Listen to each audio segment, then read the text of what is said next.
Hello and welcome to Sustainability Natters. I'm Elliot. I'm Beth. Today we're joined by Ed and Jamie from Army Headquarters. Welcome. Hi. So we're talking all things energy today. So tell us about yourselves. Where do you work? What do you do? So I'm Jamie Walkworth. I work as SO1 Sustainability, Efficiency and Exploitation in Basing and Infrastructure within Army Headquarters. And I'm Ed Brooks. I'm the SO1 Energy within the C team, and I'm responsible for energy generation, energy efficiency, and some behavioural change. Exciting times for you at the minute then. Lots going on in the sustainability space. What's important to you? Well, right now we're really aware about some of the financial challenges and the part our team and basing infrastructure can play in supporting that. We're not going to fix it all, but what we can do about it. It is trying to work out exactly what we've got on the estate and getting all that data so we can prove the value of the things that we're doing. I think that's a very important aspect, especially in the financial climate. Yeah. So obviously you both work in the C team. Can you tell us a little bit more about that and what it is that you do on a day-to-day basis? So we're a team of 6 of us working within Army basing and infrastructure. So there's 2 individuals that work on energy, and Ed's one of those 2. 2 that deal with water, which sort of breaches into sustainability, but is also about just maintaining our water supplies. And then one chap that deals with land management, land usage, and then myself that's sort of sitting across all of those elements. And we act to or seek to support the rest of B&I in some parts in decision making, some parts with specific interventions, and I think we'll probably talk about some of those. But helping support that decision making around how we make what we're doing as sustainable as we can, you know, whilst keeping a conscious eye on cost and clearly CO2 and other elements as well. And it's a big job. I assume this is across the whole defence estate? So across the Army estate Okay. and across defence training estate. Yeah. So defence training estate is a big beast. It's something in excess of 1% of the UK's land mass. And Army basing infrastructure sits over that rather than necessarily dealing with every element of that. And that defence training estate, as well as then the built estate, so those Army barracks that sit under Army, and to some extent the reserve estate as well. So there's about 150 unit and above size barracks in the UK, and there's about 3,000, more than 3,000 reserve centres as well. So it's quite a big beast. It's a very big job for you. So obviously one of the things we hear a lot about sustainability is net zero. What is Defence doing, and Army particularly? What are you doing to try and reach net zero? So clearly, Ed, jump in when I forget something. But so we've got a net zero 2050 target across the Army, and the infrastructure and the estate will play a big part in that. For the Army, about 60% of our CO2 emissions, and that's a very rough figure, is from the estate versus the deployed elements, so engine fuel and similar. And that's slightly different from the other 2 TLBs, Air and Navy. So we're looking at putting in some of the groundwork now to try and reach that target. And it's a challenging target because, as I say, the estate is large. There's a lot of buildings. A lot of it is of an age, which brings its own challenges. And there are some technical challenges that come with that. We have an overarching directive which is called Project Terra, which is, and then we feed from that. We look at all the sites throughout the UK.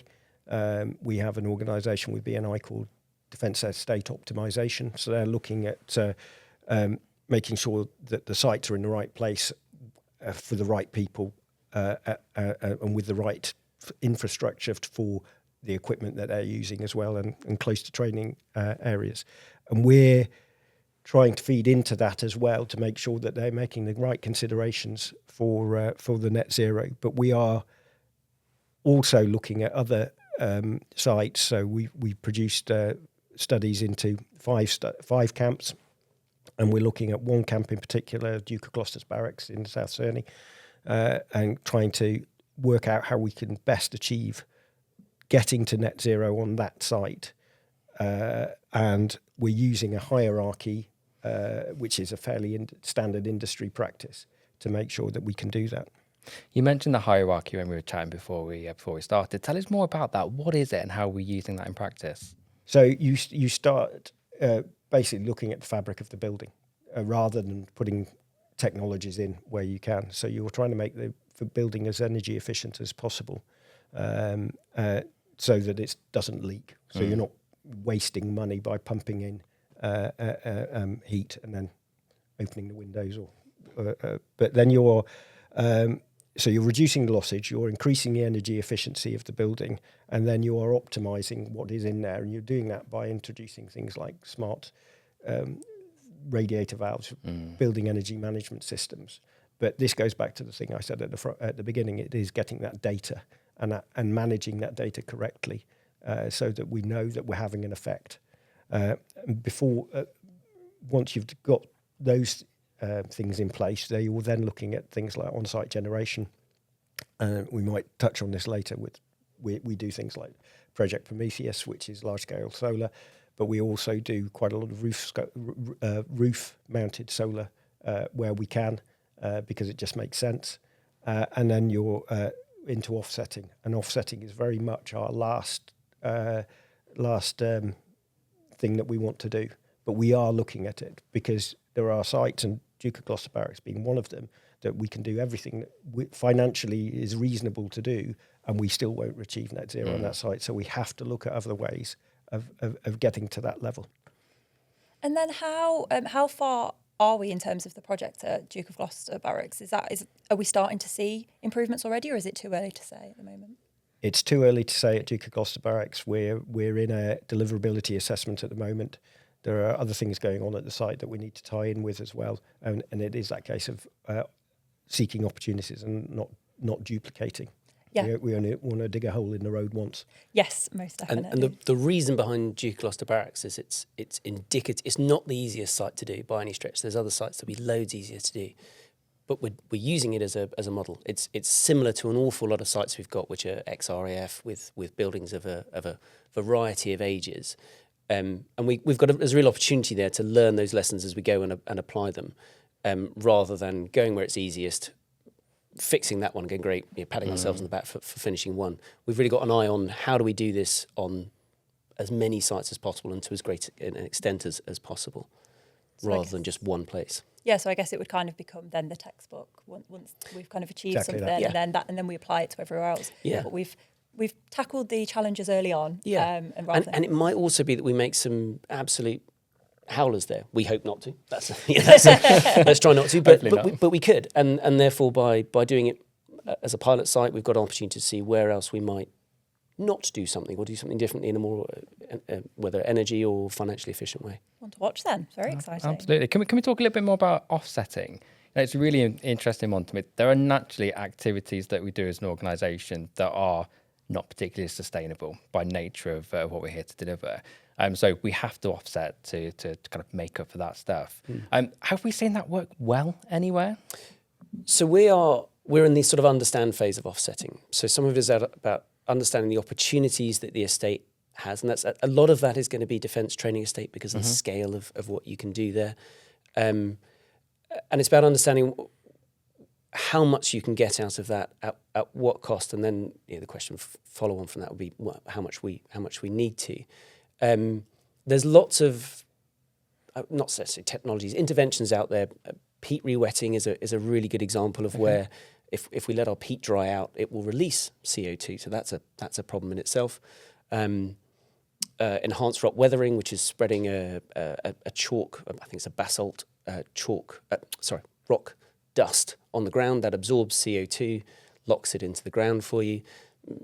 Rewilding or planting trees will clearly form a part of that as well.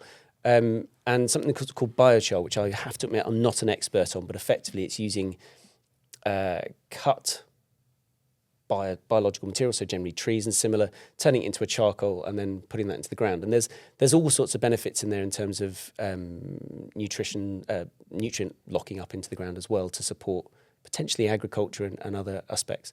But it is worth bearing in mind all of these things have to work alongside the principal purpose of our training estate, which is to train on.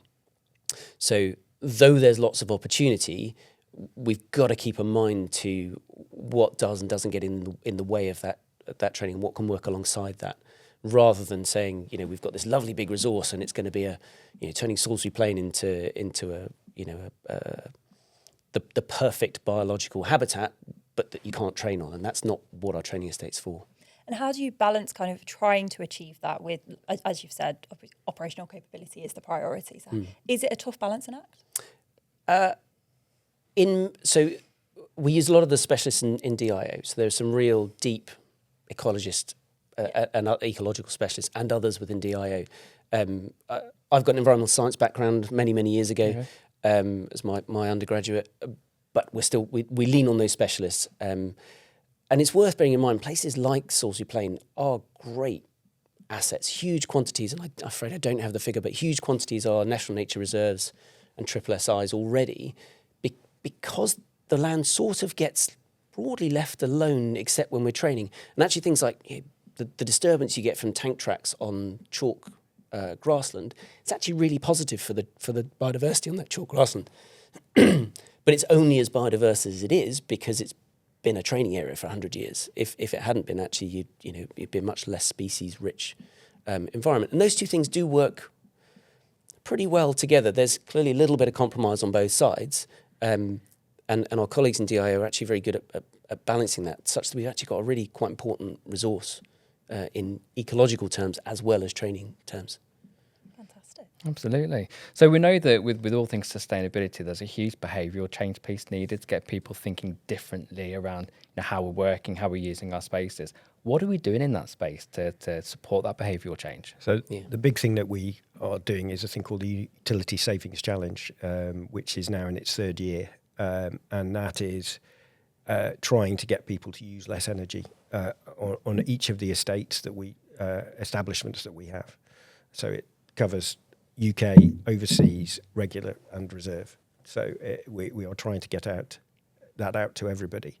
And we are learning on the job to some extent in what we could do next. So in the first 2 years, it saved 13.1 million in energy, and then an extra amount in water, which, sorry, that figure eludes me at the moment. So we only added water in last year. And pretty much everybody in the army is now enrolled. So it is got really good coverage. And what we're trying to do from that is learn from what individuals are doing on their sites. So you will have some people who are really hard over on this. Some come from a health and safety side, but a lot will come from their personal passion into sustainability and energy efficiency. We are trying to then bring those people together, and we will learn from those and then push it back out and say, we know this works. And this also comes back to the data. We know it works because of this. Yeah. But we are trying to recognise people who are doing that sort of thing as well. We have created, in a similar vein to the DIO has a wonder wall on its website, we have now created a thing on our Defence Connect site called Sustainability Champions, and this is exactly those people who have done stuff that is worth noting and other people can learn from. But this year, for the first time, we have also introduced a 2-star commendation from the Director of Basing and Infrastructure to properly and formally recognise people who have gone above and beyond in sustainability and energy efficiency for both energy and water. And hopefully that will sit on their record. And it's open to civilians as well, so it's Army TLB across the board. But hopefully that will show what can be done and that people get properly recognised for it rather than just a pat on the back. And what sort of things, are there any small little changes that people can make, just that the average person working in defence can make themselves? So many. We'll be here all day. Yes. I mean, it's. I mean, we turned up, and this is by no means unique. You go into a mess, and you're new in the room, and the radiator's on 5 and the window's open. It is simple things that, you know, if you're in an accommodation block, turn the radiator down, close the window, and this is all back to the reduce losses and energy efficiency. So it is making sure that when the unit stands down, there is a proper stand down instruction about what needs to be done, and then that is enforced. But it isn't simply the army side of it, the green side of it. You have to bring in the DIO facilities managers, you have to bring in the industry partners to make sure that all of the systems, whether we're talking air handling units or big BEM systems or the boiler itself, can be properly turned down, rather than me going into the boiler room and just going off. Yeah. And it's worth bearing in mind, these are all things you would do in your own house where you pay your own bill. You don't need the TV running when there's no one in the room. You turn the lights off when you go in and out, on and off as you go in and out of rooms. None of it is complicated, but there's a lot of people involved, and it's needing individuals to take responsibility for those things that they can handle, rather than assuming somebody else is going to turn the lights off when they walk out of a room. And do you think you're winning that battle with getting that message across to people out on the stations? We know that messages get diluted the further you are away from headquarters. Are people on the ground hearing what's being said? I think the impact varies, and it often comes down to who on a station really cares and picks up that baton to some degree. And for us, it's about finding that cohort of people and that network of people that say, I really care about this. And it doesn't matter if it's necessarily the CO, the QM, or one of the OCs of the squadrons or similar. It's someone who is in the right place, the right time, cares enough to grumble at people, because that sometimes is needed. Sometimes it's a bit of stick, and also helps us support that sort of educational bit of, you wouldn't leave the lights on at home. Why would you do it here? We're all taxpayers. We're all paying for this directly or indirectly. This all comes out of the MOD's budget and the Army budget. Check the figures, but about £180 million on energy, so gas and electricity last year, wow. £51 million on water. That's not small chunks of money. And everything we do, every time we're not paying for that, that's coming back into Army coffers. That's not disappearing off elsewhere. And so that's a really important message. This makes a real difference in terms of where and how we spend money. And that money's far better spent on those things that matter to soldiers, whether it's in infrastructure and therefore better quality of accommodation and offices and things, or elsewhere in the Army. It's far better being spent there than on an empty, lit and hot room, and that's really where we want to get after that, and try and target those people on a unit who can do that. We can't, Ed and I can't get everywhere. We're not, we don't have time yet. So finding those people that can do it for us. One of the things that part of the USC is that we look at the objective data for each site to work out how much has been saved over the year or not. But we also ask for written submissions from each establishment, and within that we get to know what's going on each site. So actually there is it is patchy, but some people really dig into it, and on each site there are things that we can't do. So a CEO might be able to reward in some way the people who are actually doing what they need to do within the accommodation blocks or wherever it may be. But the USC itself gives out a prize for the first top three establishments. So I think the first prize is £25,000, the second prize is 15, third is £10,000, and then just by entering you get an uplift in your local infrastructure improvement fund, which goes towards helping the lived experience of the soldiers. So by doing stuff, you are seeing a benefit, and that is what we hope to make sure everybody understands and gets out across the estate. And like you said, was it 13 million? 13.1 million last year. That's not a negligible number. That's huge. And I mean, really, the prizes, obviously, that's money going in, but that's nothing in comparison. So it's worth it to do that and for people to really have that incentive to do it. Have you seen that the attitudes do when you talk to people, just regular personnel, do they seem to be more willing to do it, kind of following the introduction? It is. I think this year is we're going to try and not be prescriptive, but try and help establishments by creating a document that will maybe give a checklist of what they can and should consider. So it's people are getting on board, but it is patchy. There are some, and let's not forget, this is the main function of our organisation is to win wars on land. Yes. So this is, a little bit down the priority list, but it all helps. It does, definitely. And moving on, we've spoken briefly, you mentioned Prometheus, obviously quite a big project. Can you tell us a little bit more about that? So Prometheus was designed as a large-scale ground-mounted solar installation around the estate. We trialled it with 4 sites. That was done by the C team. We've got 4 sites, as I say, DST Leconfield, Duke of Gloucester Barracks is one, Baker Barracks down in Thorney Island, and Rock Barracks in Suffolk. And they are, I think, total of 6.5 megawatts between them.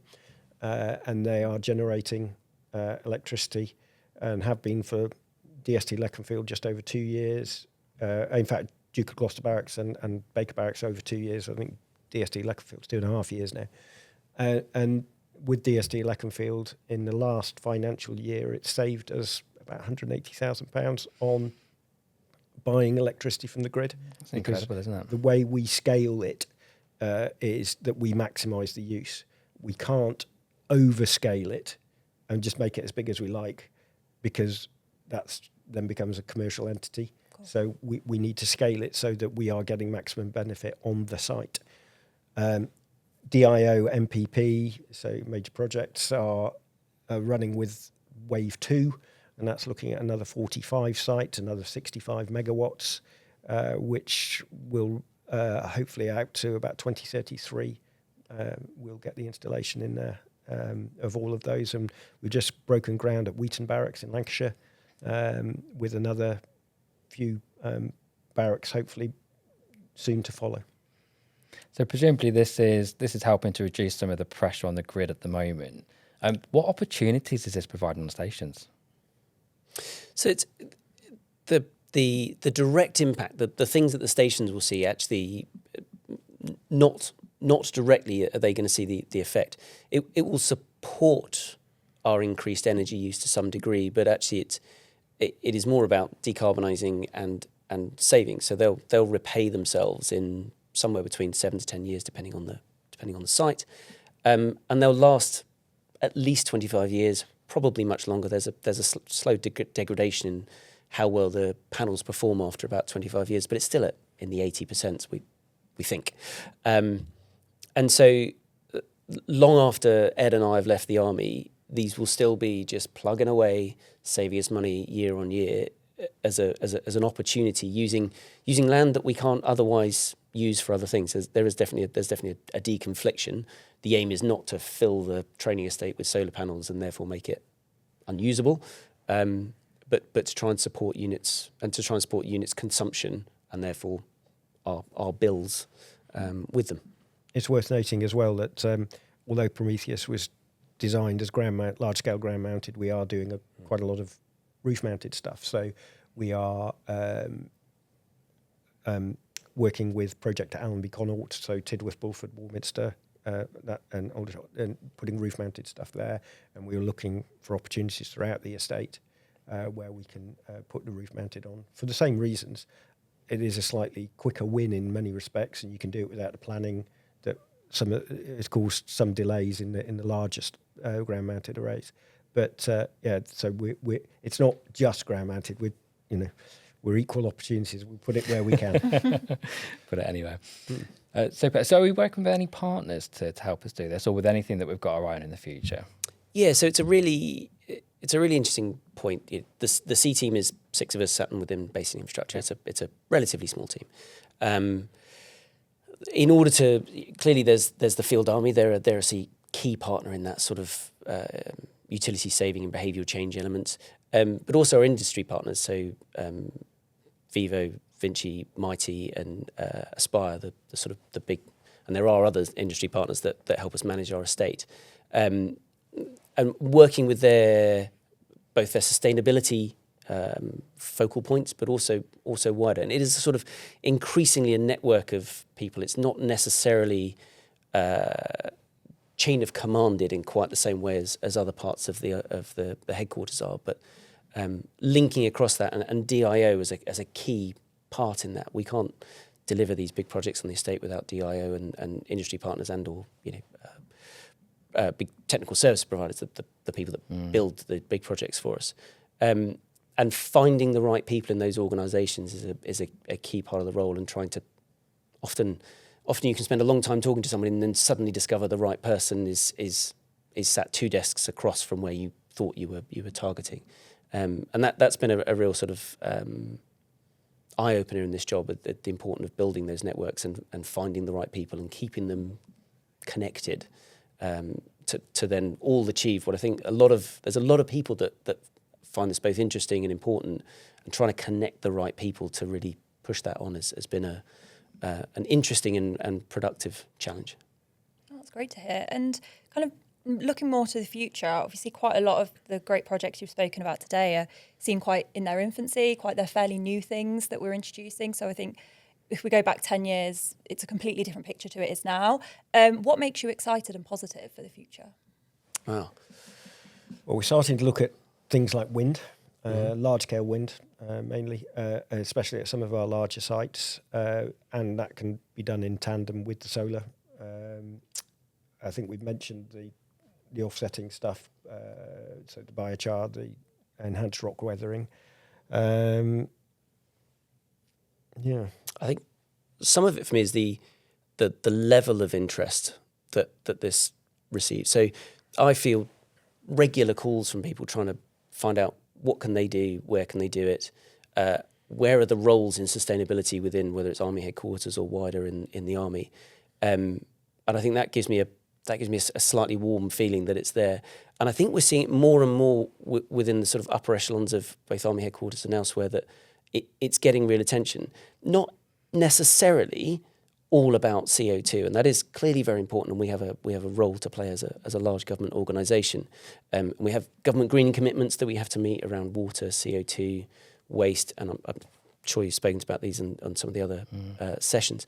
So we have those targets, but this is then receiving a level of interest that perhaps we haven't seen, over the sort of previous 10 years, and I think there's a real momentum that potentially that carries with it, particularly as almost everything we do saves you money. So it needs upfront investment, and there's a challenge with that. But there tends to be a certain amount of ears pricking up when you can start looking at some of the scale of what you can save with a combination of technical interventions, whether it's Prometheus or building energy management systems and people. And combining those things together, there's a real sort of potential in there that we're coming to, but I don't think we've got to yet. I think the behavioural change is probably the biggest thing in my desk that I'm excited for, because I think that will grow and grow. The other thing is that a lot of what we're doing now in the C team, I think the hope is that will become business as usual. So when we are building, we will be building to net zero, and it will we sort of make ourselves redundant by making it normal. One of the things that's becoming more of a highlight is heat networks as well.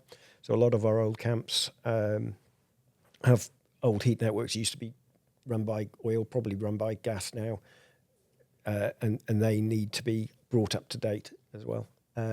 So that needs to be done in tandem with a lot of reinforcement work of electrical networks and what have you. One of the exciting projects that I'm looking at the moment is a thing called SWAN, South Westminster Area Network, where they are trying to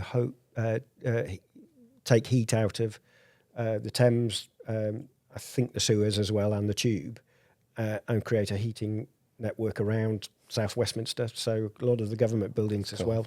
So we're looking towards connecting Wellington Barracks. At the moment, that's going through an optimisation study to see what needs to be done on site to make us compatible and be able to link in. So there's lots of things like that going on. There's lots of other heat networks, whether they be in Edinburgh, there's one in Chatham, and there's one in Bristol, which has got nothing to do with military, but I know that's active. But these things are now popping up, and it's seeking those opportunities and seeing where we can jump on board as well. Be very welcome calling the Tube down as well. Yeah. No one's ever gone on the Tube and gone, oh, this is a bit cool. Yeah, no, fantastic. No, absolutely not. I think there's a bit that we're seeing now, and again, other sort of partners where, as Ed says, if we can make ourselves redundant, that's great. We're finding we don't have to make the case for things like LEDs in buildings, and our own building performance standards have a much higher requirement against becoming net zero. And some of the accommodation we're putting up is from a company called Reds 10, and they're a modular off-site construction company, and they've been really keen to sort of spirally or iteratively develop their offering with the Army to say, well, okay, what works for you, what doesn't work? We tried that and it wasn't great. Let's do it better on the next version of the buildings. And because they're built off site, there's a real opportunity for them to fit in lots of whether it's heat recovery under the showers. They're experimenting with what they use in terms of heat emitters in a couple of the bedrooms to then just see what works, and then really importantly, what impact that has on the lived experience.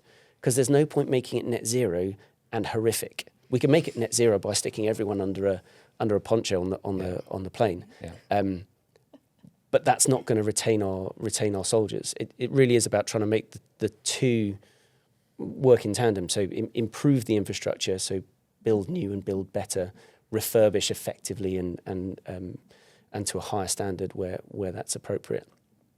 And then make sure that gives an improved experience for soldiers on all of that estate. Absolutely. So we are coming to an end now, but I will ask you one final question.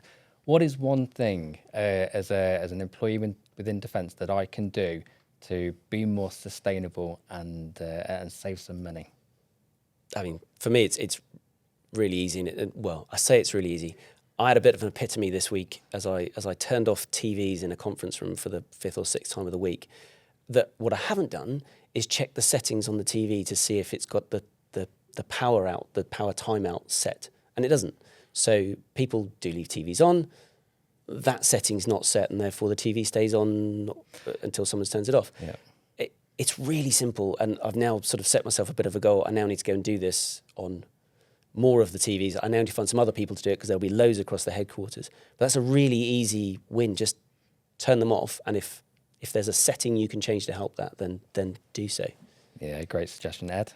As one of our units said, COs said, don't walk past something you wouldn't accept at home. So if it's on and it needs to be off, switch it off, turn it down, and if it's broken, report it. Great advice. Thank you.